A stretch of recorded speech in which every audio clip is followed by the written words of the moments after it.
this afternoon for Aberdeen face Hearts. History certainly favoured the Dons. They had never lost a Scottish Cup tie to their opponents today. Aberdeen exerted the early pressure, but all the drama came late on. Tomorrow, it's the turn of the Old Firm, and we'll preview the big game which, once again, is virtually impossible to call. Manchester United are the new favourites for the Premiership title. Today, the Reds were at Main Road for the derby match with City. After their shattering last-minute defeat in midweek, Newcastle United simply had to get back in the rails today against relegation-threatened Queen's Park Rangers. While Hearts haven't won the Scottish Cup for exactly 40 years and haven't been in the final for 10, since then the Tynecastle side have lost no fewer than 5 times in the semi-finals. Aberdeen were one of the great cup sides of the 80s, but they haven't won the trophy now for 6 years, although they did lift the Coca-Cola Cup in November and so haven't lost a cup tie this season. Our commentary team at Hampden is Willie Miller and Rob McLean. Aberdeen make 3 changes to the team which suffered a 5-0 defeat at Celtic Park on Monday night. Scotland striker Scott Booth is injured and Dean Windus moves up front with 21-year-old Hugh Robertson coming into the midfield. The pace of John Ingalls gives him the nod over Brian Irvine, and Brian Grant makes way for the return of the club captain, Stuart McKimmie. He's missed 5 weeks with knee trouble, and Aberdeen are more than happy to have him back. Hearts make only 1 change from the team which beat Falkirk last week. Neil Berry drops out. The big decision for manager Jim Jeffries was whether to play international striker John Robertson. That's persistent hamstring trouble has ruled him out. So Alan Lawrence will play up front, bidding to add to the 2 cup final appearances he's already notched up with Airdrie. And the referee for this first Tennant Scottish Cup semi-final is Willie Young from Clarkston. Hearts get it started in glorious sunshine at Hampden. It's 40 years since Hearts last won the Scottish Cup. It's 10 years since they last appeared in the final. And since then, there's been heartbreak for them with 5 semi-final defeats in that decade. This is a disappointing sight from an Aberdeen point of view. That represents the unsold tickets, several thousand of them, of Aberdeen's 17,500 allocation. No problem getting rid of tickets as far as Hearts were concerned. All 17,500 gleefully picked up. Windus battling fiercely for the ball. Back heel, which found Bernard. Now McKimmie. But he dodges onto it, and Joe Miller's got some room here. First time with the cross, and Dodds. It came off Windus. Joe Miller desperately trying to keep it in. Did well. Stephen Glass. Hugh Robertson was the man on the left. That's where the pass was aimed. Robertson against Locke. He's strong and quick, Hugh Robertson. Woodthorpe will try again for Aberdeen. Gary Mackay. Not convincing with the clearance, but Hearts can now try again. Fulton to Fulton. Here's Alan Lawrence. Charged down by Miller. And Stuart McKimmie played it up for Windus. Loses possession. Pointed through the middle. Here's Alan Johnston. Out came Michael Watt. To be quick, we have to be decisive. It's a very good ball in here from Poynton. He does that so well. And it's Thomas just missing out, but Michael Watt, full credit, good save. Return from Bernard to Joe Miller. Does well. Wanted to put the cross in there quickly as well, having taken 2 Hearts squares out. But it was Paul Ritchie who got in the way.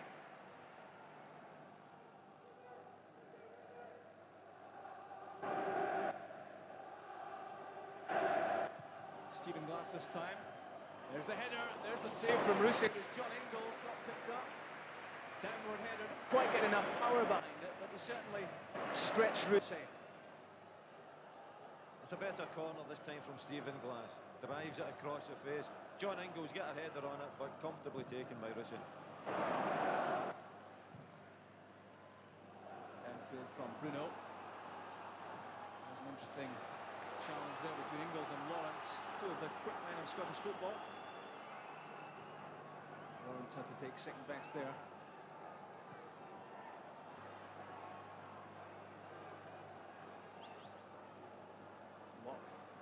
Johnston. Alan Johnston can be out of the game for long periods, but he's a dangerous man. And he very nearly put the ball behind Michael Watt there. Looked as if he was shaping for the cross. It may have taken a deflection on the way in, and it almost sneaked in. Well, I'm not too sure what he was trying to do here. It looks like a cross to me, but it takes a deflection, and that's why Michael Watt has to work hard on that one.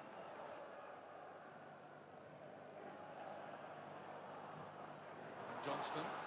Cahoon doesn't get there, but Alan Lawrence will. He's got some room. It's a good ball too. Gary Locke couldn't quite bring it under control. That was an important touch. Well tackled by Woodcock. And again, superb play, superb defending. Not too hot with the clearance, but definitely dealt with that situation very well. There's the management team of Aitken and Craig. Won't be too unhappy with the way their team are playing so far, but need to carve out a few more chances.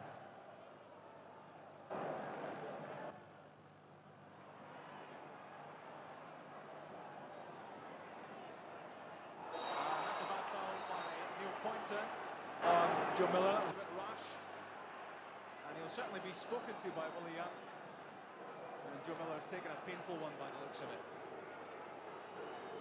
Yeah, Joe Miller again looking to get the ball down, but to me that's just a violent tackle there. I would be very surprised if the referee doesn't book him.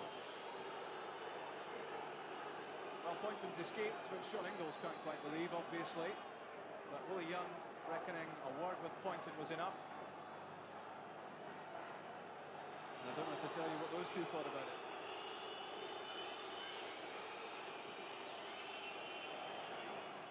Well, Joe Miller is up and walking, having received fairly extensive treatment. Ball finding its way through there to Windus. He's bundled over under pressure from Paul Ritchie. Just some hopeful sounds from the Aberdeen fans that they might have a penalty on their hands there. Windus, he's a dangerous man in the box, difficult to tie down. Paul Ritchie though getting the cool head there after Windus had rung the alarm bells. Yeah, there's a bit of a tangle here. I think it's all legs. I don't think there was anything deliberate there. I wouldn't give a penalty for that one. Miller, who appears to be moving reasonably freely now. Poynton's throw. Johnston. Cut back. Cleared by Hugh Robertson. Alan Johnston, he's got such tight control. He's dangerous in those sort of situations. Arch throw, Neil Poynton.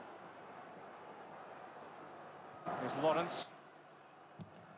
Bernard trying to charge him down. That's well done by Poynton. And also well done by Michael Watts. Quickly off his line.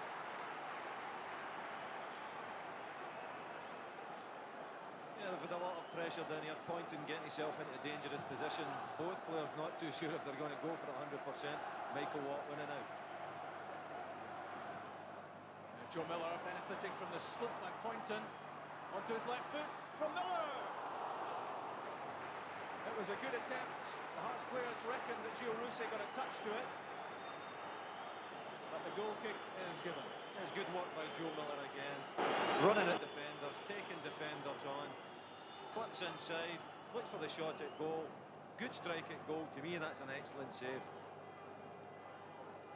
Again, Miller, always direct, always positive, look to take players on, tries to curl it in at the far post. Good save.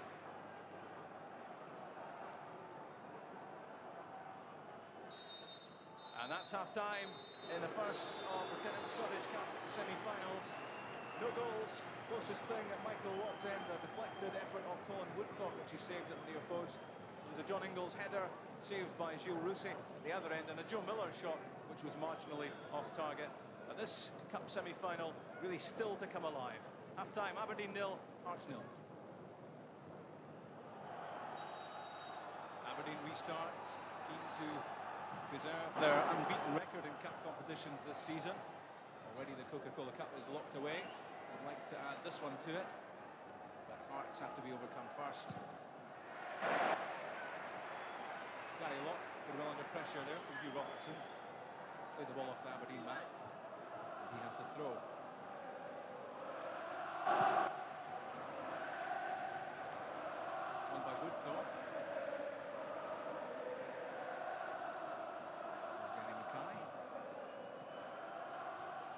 Johnston, who so far has been well policed by Woodthorpe. Well, that's a neat touch from Alan Lawrence. Pace to take him away from John Ingalls. Cahoon is in the middle. Alan Lawrence might go in alone. Disappointing finish. That was a real chance for Hearts. He made the opening himself, but couldn't take it. Johnson picks the ball up in midfield here. Nice turn, plays it in. Lawrence just gets in front of Ingalls there, drives at the goal, making pace out the ground up all the time. Wrong option near post. I felt it was better going to the back post.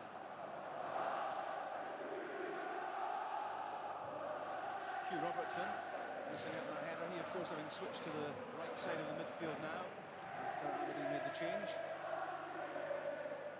And there's Stephen Glass, who's now playing on the left. Back to Robertson.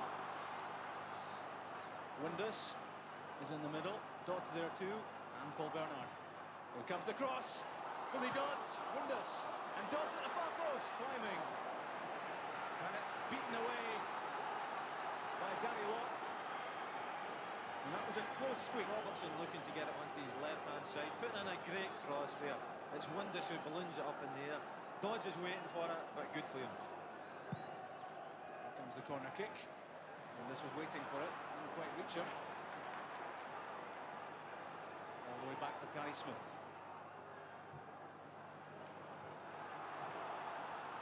It's been given away one way and then the other. Now it's back with Aberdeen. Now it's back with Hearts. Gary Mackay just hammering it down into the corner. Alan Lawrence won't catch it. Well, Lawrence has a wry look back at Gary Mackay. That's not the sort of service he's really looking for.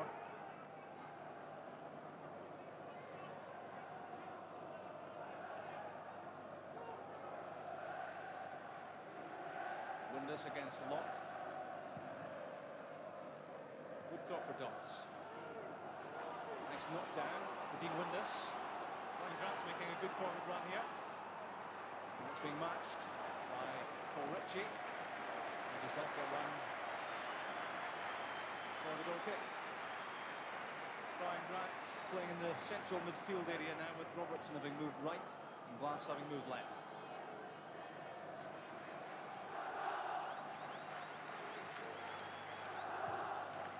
There's that blank expanse of terracing at the far end. Aberdeen not having sold their quota of tickets. The ones who are here wanting their team to do something in front of goal. This match at stalemate at the moment.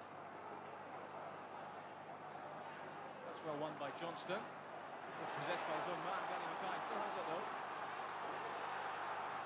Aimed at Lawrence. Ingalls is there. He's got his toe to it. The pace of Alan Lawrence is a real problem for the Aberdeen defence. And Ingalls was really stretching. Mackay popping up on the right-hand side of the park here, showing great determination, looking to make the run, eventually playing the pass in for Longs, and Ingalls had to be sharp. Steve Fulton will swing this one in, left-footed. Knocked up by Poynton. It was Ritchie. John Cahoon, who's peeled off again at the back post. Still not cleared for Aberdeen. That ball from McManus is safely back now with Michael Watt.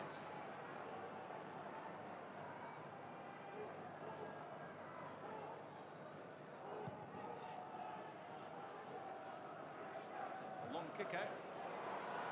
Not fully dealt with there by McManus. Billy Dodds has it. And Glass, first time with the cross. It's a tempting one for Windus.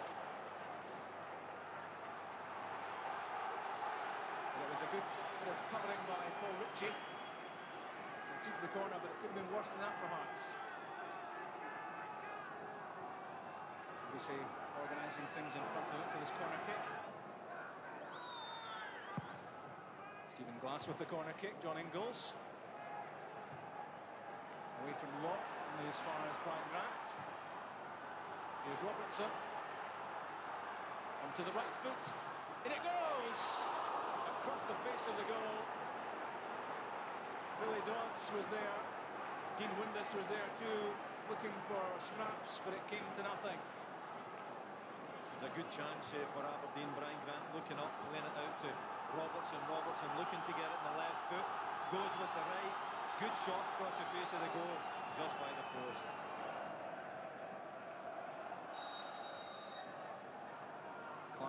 Clash of heads there. Brian Grant is the Aberdeen player down. And Gary Locke of Hearts is injured, both getting quick treatment. Three of them go up. Young Stephen Glass caught in the middle there. Taking a knock, it looked like from Gary Smith, and it looks a sore one round about the mouth area.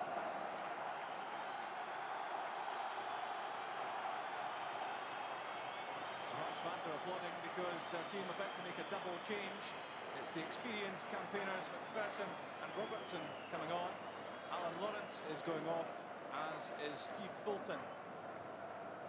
So Hearts making a bold move to try to turn this game their way.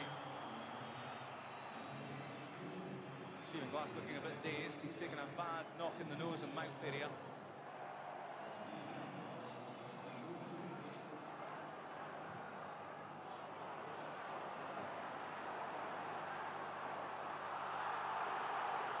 Bundled over, Leon, says the referee. That looked as though it might have been a free kick against Duncan Shearer, but at least it's now the advantage.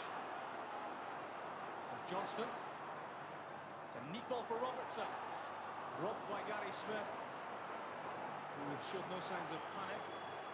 John Robertson, a penalty box player. He's tucked away chances from that sort of position before. Race on, which man has won. This back in the midfield now, so Duncan Shearer came on. Bernard took a barge in the back from Locke. Here is Paul Bernard. Duncan Shearer's there. And Billy Dodds at the far post, it went to neither. That's a disappointing end to Aberdeen's move. Bernard made a good run forward. It was a good position. It came tonight. It's a good break forward here from Windus into the space, from Bernard into the space, but he's got to put in a better cross than that. That's a wasted ball. Poynton will try again. Looked to be body checked by Brian Grant. That's the thinking of Willie Young. It's a difficult one to call here. Poynton's hit the ball too far in front of himself, and Grant just went over to make the challenge. A hard one from Grant, but it looked like a foul. Dave McPherson in the box for the free kick, but it was a poor one, although it did force Colin Woodcock into conceding the corner. But with the likes of McManus and McPherson up, Hearts might have made more of it. They do have a second opportunity here. They put some pressure on the Aberdeen defence. There's Poynton's corner. There's Dave McPherson's header! Cleared by Michael Watt! And it's there! John Robertson has scored! John Robertson doing what he's best at.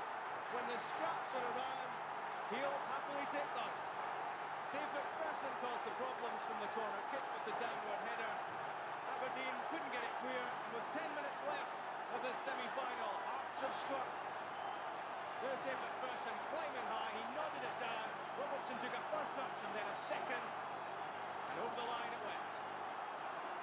It's a good corner here from Poynton. Hangs it towards the back post. Knows that McPherson's going to be there.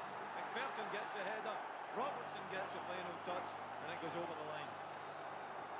That was the reason Jim Jeffries brought John Robertson into the play. He knows that there's not a better chance taker in Scotland on his day. That was over the line. So Aberdeen with not much time to reply to the John Robertson goal. He's not fully fit, John Robertson. He's been struggling with hamstring problems all season. That's why he started on the bench.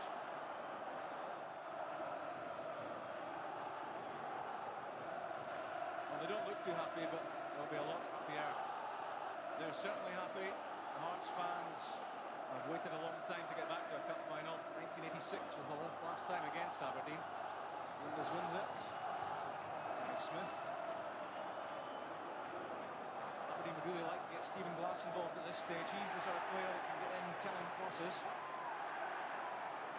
Firstly, he has to get past Hearts players like John Cahoon.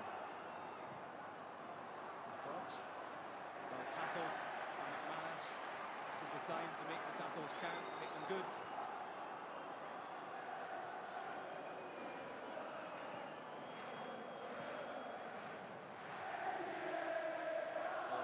Winding up with a long throw, then settling for the short one.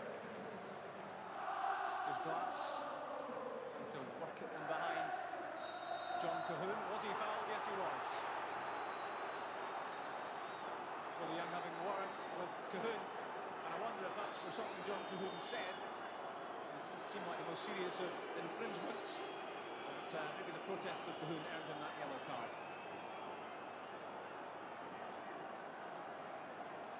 What can Aberdeen do with this free kick? In from Glass, up goes Rusey, up goes Duncan Shearer, and Shearer scored! Shearer rescues Aberdeen! His 7th goal of the season, and he hasn't scored one more valuable than that. Aberdeen looking as if their cup dream was over, and suddenly up pops Duncan Shearer. Gio Rossi, I don't think, will want to see this again. Got caught on the cross ball, and Duncan Shearer made Hearts pay. It didn't look possible that Shearer could score from this angle. He's right on the byline and comes off the back of his head and drifts into the far corner. Once again, Glass hangs it to the back post. Rusey beaten. Shearer off the side of the head into the far corner.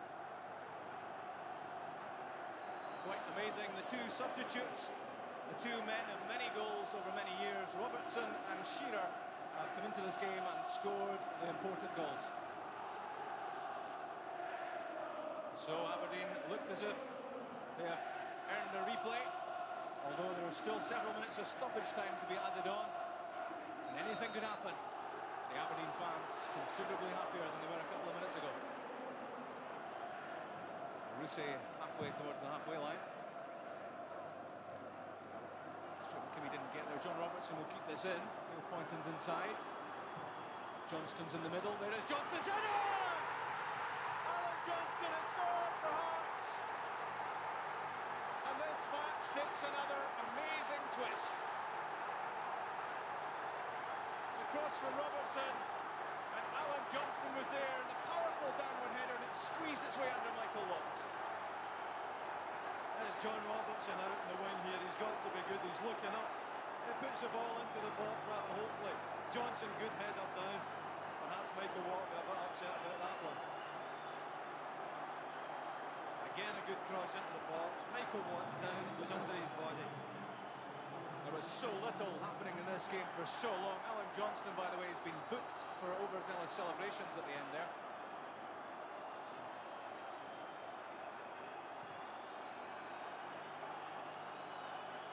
What an incredible game it's been. It was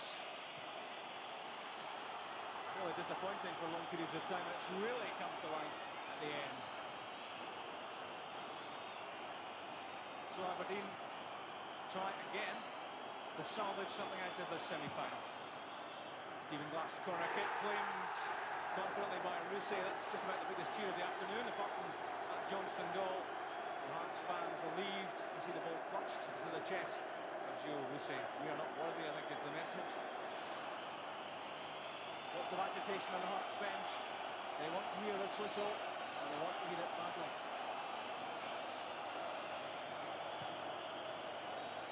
There is the final whistle, and Hearts are through to the final of the Tennant Scottish Cup. Handshakes, embraces on the Hearts bench. Jim Jeffries and his team have made it. It's 10 years since they made the final. And there's the man who scored the golden goal in stoppage time at the end. Alan Johnston, a header from John Robertson's cross.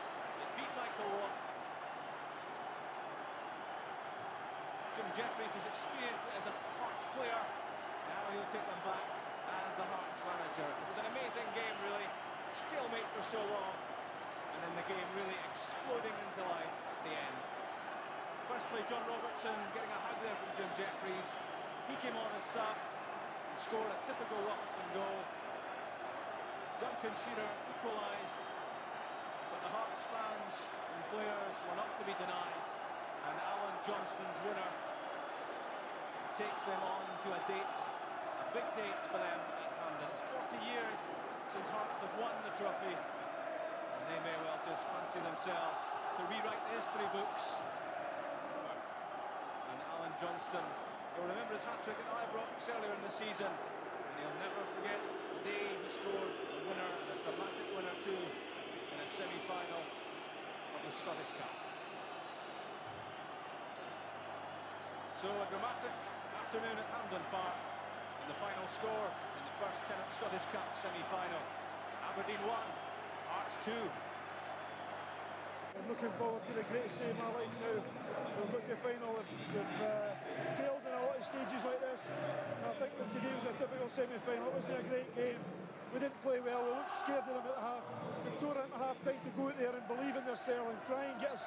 You know, I said I would back them if we just went out there, instead of going out and not having a go. At least go out, and if you get, I'll back you if you have a go.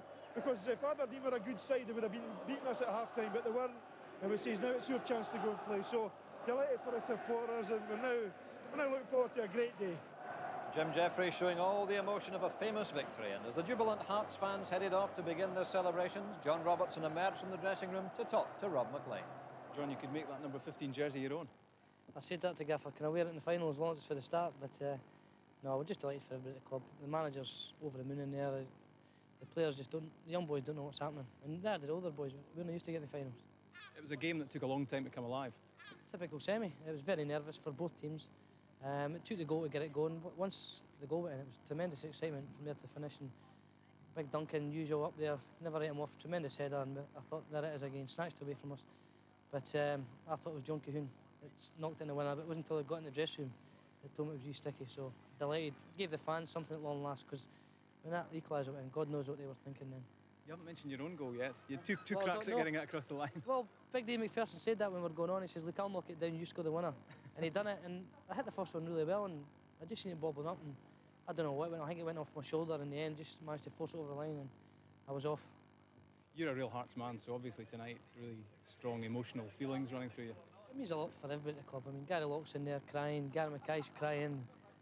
Me and John Coon are just trying to count the bonus money at the moment, just work out how much it is. But no, it's tremendous for everybody, and the young lads don't realise what it is. The manager said at half-time, it's taking Gary, John Coon, myself, 10 years to get back to a final. Don't think it'll come next year, because it might never come. And they've went out in second half and proved they wanted to be in the cup final, and I think that in the end was just a slight difference between the teams. Yes, a memorable day for Hearts after all those semi-final disappointments, at last there in another Scottish Cup final. And yet, as John himself said, Derek, it was a typical semi-final. It was, to be fair, a poor game until the last 10 minutes. Well, 80 minutes it was very poor, but you very rarely get classic semi-finals. There's too much at stake for both teams. That's why at the start, I mean, everyone was back behind the ball. You saw very little football, but in the end, it was a cracking 10 minutes. Aberdeen, I'm sure, will be disappointed because they totally dominated the first half in terms of pressure, but again, never looked like getting the opening goal. But it's all about chances. It's what you do in the last third of the park, do you? Not what you do in the first two-thirds, playing all the nice stuff. It's what you do when you're in the box, and there weren't many chances created today. And Hearts youngsters, understandably, looked nervous, didn't they? Well, that's why I fancied Aberdeen first, because there's so many experienced players in that side, gone through it all before, obviously won the League Cup earlier in the season. I thought they were favourites to win it, but the Hearts youngsters, as they've done all season, stood up and were counted today.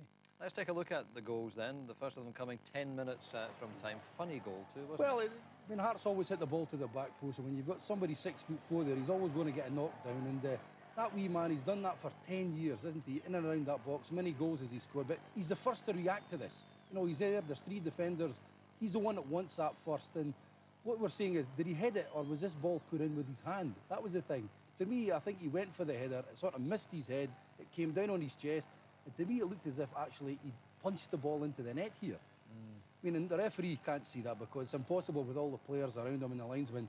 To me, the last thing that came off was his hand. It certainly went over the line, there's no doubt about that, but I think there's a wee bit of an arm involved. But the Aberdeen players weren't complaining, and that's always a sign that they thought it was fair. Yeah, and back came Aberdeen, obviously, and John Cahoon terribly upset to give away the free kick. He was booked, and from that, Duncan Shearer headed a very unlikely equaliser. Well, again, it's just one to the back post. You're looking for somebody to try and get on the end of it, and really nobody near Duncan Shearer. I mean, he's tremendous in the air. Why is there no Hearts player around him?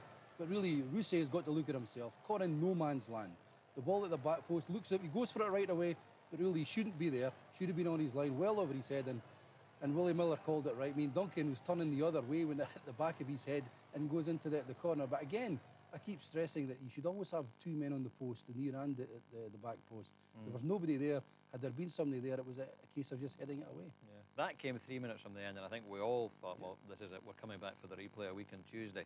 And then that winner came, and again, John Robertson involved, wasn't he? Well, an inspired substitution, as Jim Jeffries will tell you, but he drags Ingles out there, and that's a great ball. And it's not one of these balls it's drifted away in the air. He struck it. They're not the biggest of strikers, but again, Aberdeen have got 3 defenders there, and the 2 Hearts boys get in front of all 3. That is bad defending as far as Roy Aitken's concerned. Look, Cahoon was at the back there as well. The ball didn't bounce as it should have for Watt.